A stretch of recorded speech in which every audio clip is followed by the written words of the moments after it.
How to create a playlist on Spotify. Hi guys, welcome back to another episode. In this following tutorial, I'll be showing you the ways to create a playlist on Spotify. So in order to create a playlist on Spotify, all you have to do is make sure to watch this video till the end and follow the instruction as guided.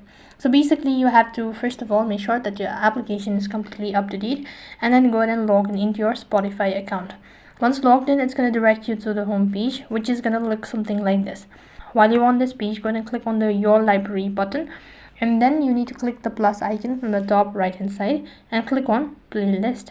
Now here you need to go ahead and give a name to your playlist, so go ahead and type in and click the create button once you're done creating the playlist. Now you need to locate the music that you actually wish to add it. So for that, you can just go ahead and tap on the plus 3 dot icon next to the profile and click on add to playlist. From here you need to go ahead and select the playlist for which you actually want to add the music, and likewise you've successfully created a playlist on Spotify.